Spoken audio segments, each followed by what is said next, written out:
Hello and welcome to the Briefing Room. I'm Bill Freilich, and this is our weekly roundup of some of the stories that have been making headlines right here in northern Michigan. And with us at the table this week, from Up North Live, Kristen Lowe. Kristen, welcome back. Thank you for having me, Bill. Happy winter. It's nice to see you again. Yes, it definitely is winter right now.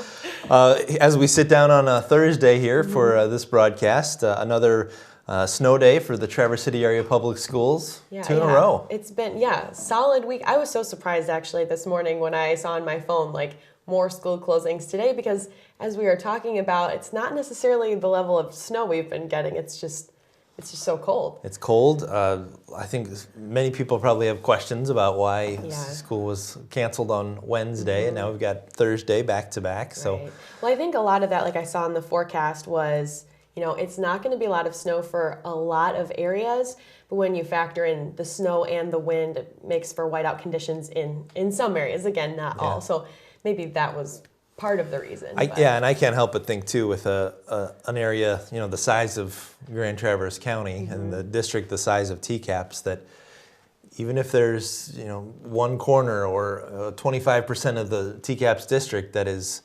impassable, that's enough. You gotta close. You can't just keep one school open and close the other. So. And I feel like maybe unlike a lot of areas, we have such different types of weather depending on where you live. Like our station, we're up on the hill on M72 versus downtown. It'll be fine downtown, and on the hill you get up there and it's wind and snowing, and it's like that a lot. So we didn't have any snow where I live in Traverse City on Wednesday, but I noticed your reporter Tom Kramer posted from his driveway. What is it, a foot and a half maybe? Right. It's on amazing Wednesday. The difference. Yeah, and he lives down south, doesn't he? Somewhere near Manistee or something. Manistee area, yeah. So near Ludington, But it was also funny just because of we were saying, if this were last winter or the winter before, would there have been a snow day? Would there have been a cold day? Because this winter really hasn't been that bad. Yeah, this probably is the coldest snap we've had. Mm-hmm. Oh yeah, that's what Mark Watkins was saying. I mean, just teens and the wind chills below zero today, this is the longest stretch of time we've had that it's been this cold this winter so far, which 2013, 2014, it was like that, I feel starting in December. So we're pretty spoiled. We've gotten pretty lucky with it so far. Yeah. Well, how does the weather, obviously weather is a big part of our local news, and that's really a driving force that sends people to social media and to turn on the TV. How does it change what goes on in the newsroom? What do you guys do differently in a weather event? Is it just simply a matter of give Mark an extra 30 seconds, we got a storm coming, or what goes on? No, it's become so much more, especially here. A lot of times, if weather is the big story, we'll send one of our reporters out just to be outside and to talk with people.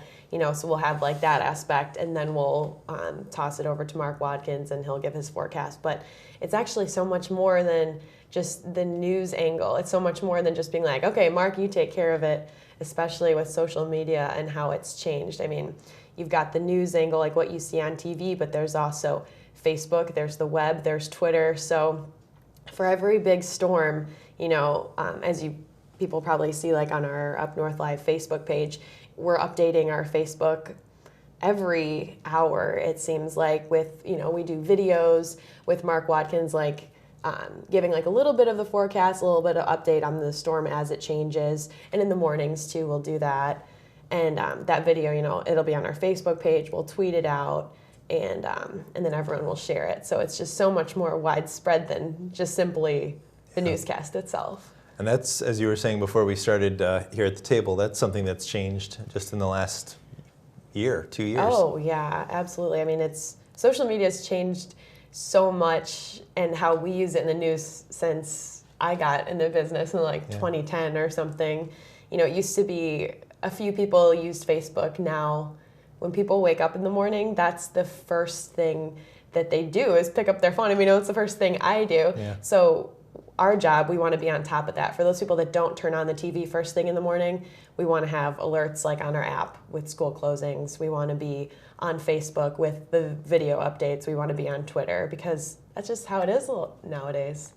What goes into these videos that you shoot with Mark, and does that involve extra staff? Is it just you and Mark? Is it your phone and you're doing little selfie videos. I mean, tell us what it's like for folks who haven't seen it. Yeah, there's a pretty big range actually. We have 2 people who cover the social media and the website during the day.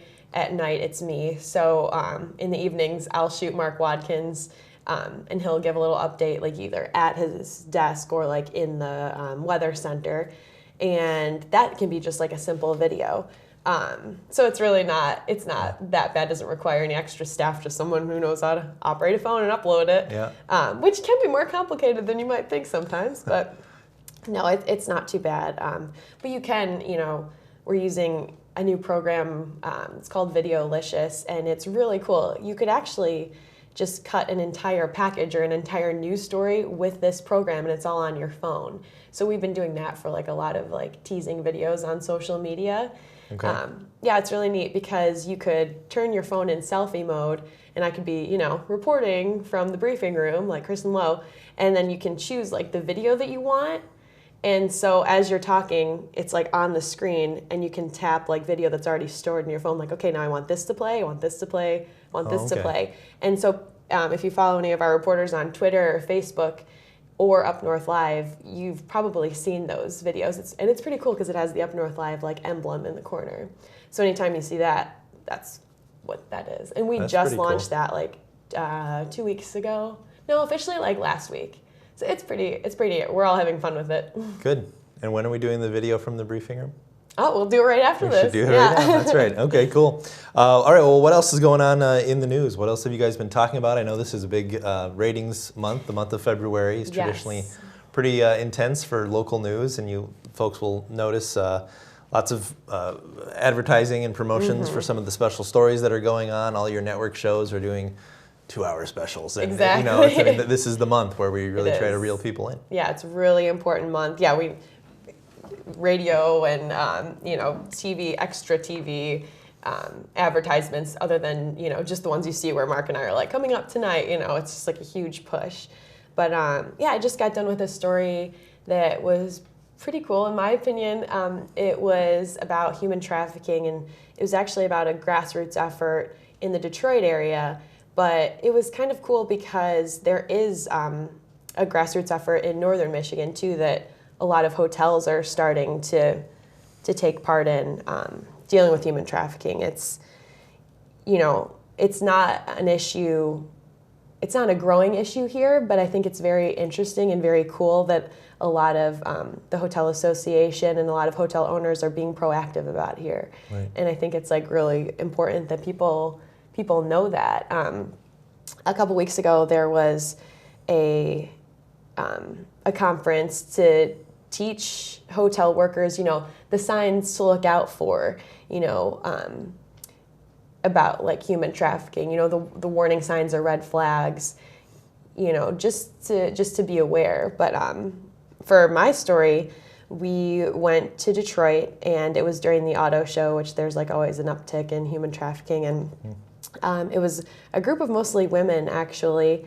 The organization is called SOAP, Save Our Adolescents from Prostitution.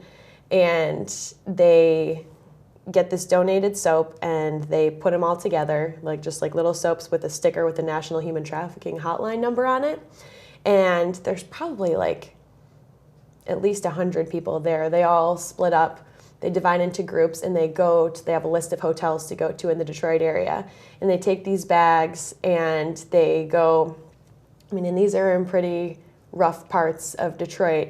And they go in there, and they speak to the hotel workers, and, they say, will you take this soap, put it in the rooms, so that way if a girl's in trouble, she maybe sees that, or she can take the sticker off and call the hotline, or if someone else sees something. And they also give out posters of like missing girls, and it's pretty amazing because it doesn't sound like much, but at every one of those events that they do, because it's a group that goes across the country, at every one of those events, a girl is recognized by someone at a hotel, and we went along with them. And at our event, 3 girls were recognized on the missing girl poster. So it's one of those things where it was just cool to see, because it was such like a grassroots effort women helping women sort of thing. And well, it wasn't happening in northern Michigan. It's kind of a problem for our state, and at the same time, northern Michigan is being proactive about it. So. Well, cool. and for something like the auto show, and you've got people from northern Michigan traveling down there. Yeah, a lot of people. Do a little tie-in that way. It is pretty remarkable, just the concept, because we do feel, I don't know, somewhat sheltered up here in northern Michigan from some of those problems. But it does happen, and it's like you said, it's nice to know that our local hoteliers are trying to be proactive about it too. It is. It's really impressive, I think. I think it is so easy to bury your head in the sand sometimes. I mean, we live in such like a beautiful area, and we're lucky because we don't have a lot of crime. But so it's even more wonderful that these local business owners are being proactive about it and saying, hey, if we get on this early, it won't become the problem that it could be. Because we have had prostitution arrests, I mean, that have been made recently. We have had them on the news, not necessarily human trafficking. I mean, we don't know, but we have like local police officers that have said, yes, it's happened here. So all the more better that they're being proactive about it. Yeah. What was involved in setting up that story? How much time goes into that? I think that's one of the things we've talked about before, is that the viewers to this program may find it interesting to know how many days it takes to put a story like that together. Yeah. We are so used to going out at 9 a.m., 10 a.m., coming back by 1 o'clock and having a story on at 5 o'clock. Right. This is not one of those stories. No, that was a little more involved. We went down to Detroit on Saturday. Well, we went Friday night to Saturday because it's kind of a long drive.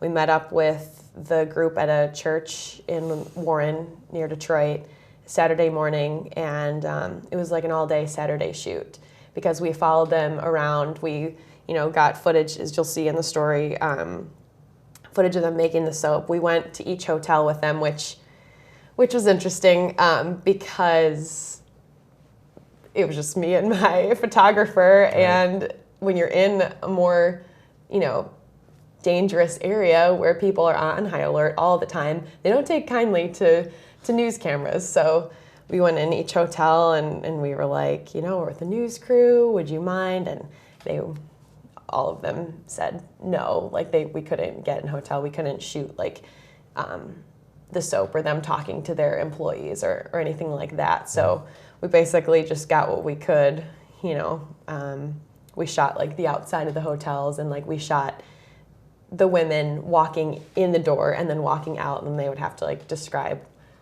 how each like interaction went. So that was an all-day shoot, and then you come back, dump all your video, which takes a long time when you've been out shooting all day. Right. Then the editing takes, for me, it's a little longer because I'm kind of like anal about it. But yeah, a couple days worth of stuff. Also, my job's a little different because it's constantly, because I'm anchoring too, so you don't really get like a whole solid day to work on it. It's kind of when you can. So last week, a lot of long days, but it's worth it to tell cool stories. Good story like that. Well, I know obviously everybody in the newsroom has got a sweeps piece. Any others you want to share or let us know about? Yeah, a lot actually to do with cancer, and I don't think that was on purpose, but Brendan Kinney did a story. He went to Ann Arbor at the University of Michigan, obviously, to do a story on the breakthroughs that they're making right there. I mean, obviously, it's amazing research facility, amazing hospital, but they're really making some really interesting breakthroughs in the fight against prostate cancer, which we hear so much about, breast cancer research and that sort of thing. But so that was really cool. That aired Tuesday. You can see that online. We have another story coming up. Our morning reporter, Alyssa Heron's doing a story about the BRCA gene testing, and she talked to a family who, like, the mom died of breast cancer, and then, like, the daughter and then the cousin, and the whole family got, like, BRCA gene testing, and it was really fascinating, like, what they found through that. Sure. Of course, that's become more of an issue since Angelina Jolie, like, you know, was very open about getting a double mastectomy and that sort of thing. So she's doing that story. Mark Schlett has a story. I don't want to like give too much away, but it's going to be a tearjerker in normal Mark Schlett fashion. It's about our pets and like the love we have for our pets and what do you do when you're faced with, you know, the impending death of a pet. So it's going to be a good one. It'll make you cry. Is that one coming up soon? I think that's next week. Okay. So yeah, it's coming up soon. Get the tissue boxes ready. All right. And now I'm doing a story on adoption. Then that's all you can say right now. Yeah. Keep it on the download. That's later this month. Yeah, way later. So. Well, all the stories that have already aired, you can see online at upnorthlive.com as well. So check out the video for those. In the last couple of minutes here, just maybe social media in general. Your job in the evening hours at the nighttime shift. How much of that is social media versus reading scripts and helping to edit reporter scripts, and how has that world really changed? I mean, I know we touched on that a little bit at the beginning, but really that's kind of overtaken newsrooms, and it's so hard to know, you know, when people are watching the news versus just going to your website or just going to Facebook. There's a lot of competition to stay relevant, and that's how social media comes in handy, right? I know. I feel like, you know, 10 years ago, it was more like, okay, like, what did they lead with on the 6 o'clock news? Like, did they have it first or did we have it first? Well, now it's like a whole nother level of competition. Is it on their website or is it on our website first? Which is really, we always kind of joke about that, like, oh, you know, we got it by 5 minutes, but does the viewer like really know? Like, the viewer's not going to both websites. But yes, it's completely changed it. And I would say at night, my job is probably 70 digital and 30, you know, going over scripts. And because we have a producer that handles like what will be in the newscast and getting anything new for the 11 in. But yeah, it's checking reporters' stories, putting them on the web, pushing them on Facebook, any school closings. Lately we've been doing a lot of weather videos on our Facebook page. Any news stories as they come in on our website, and then tweeting as well. So yeah, it's fun. Morgan, who works here at Up North Media and is helping us with this show, he and I were both in the 7 and 4 newsroom 10 years ago, I think, and you know, we weren't even allowed to use Facebook as reporters. Yeah, you know, that was a no-no because it was fun back then. Now it's become work. Yeah, now it's part of the job description. Twitter did not exist, and I think when I first started there, 13 years ago, we weren't even putting any video on our website. Our website was an afterthought. Yeah, so much has changed. Well, because I know a lot of workplaces. Were you guys ever like just blocked from Facebook? Like you could not get on it. Yep, we could not even log in. I don't think anyone knew. And we didn't have smartphones, so it was, you know, we had beepers. We had the flip phones. Flip phone. Oh yeah. Yep, and you couldn't do anything online with those. So right. You know. No, it's amazing. I mean, we're all having so much fun with that, with our new program. You could, and a lot of stations do this. I mean, you can always tell because the audio is weird, but like a lot of stations in bigger markets will cut an entire package on their phone. Yeah. I mean, that's kind of the future. It is changing so quickly because 5 years ago even we were blown away that you could do a whole package sitting in the live truck, you know? Right, now we don't even need to take a big live truck out. I was just going to say, now you don't even have to take the big truck out anymore. Right. Do you even do that much? When was the last time you can think the actual truck went out? We have a truck, but yeah, like our reporters can go live. They just like set up a camera and there's like little transmitter. It's like it's about this. I mean, it's heavy. They carry a lot of gear and it's just them, which is like really impressive. And a good workout, I would assume. I'm lucky I don't have to do that that often. But it's been a while since the actual truck rolled off the parking lot, I'm guessing. Yeah.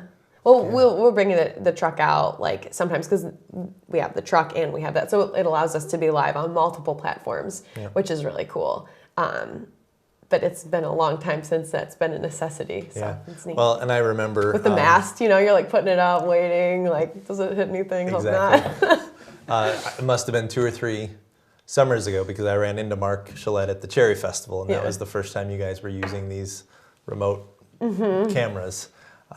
So even that is just relatively new technology. There's always something new coming out. Yeah, so. It's pretty cool to watch it happen.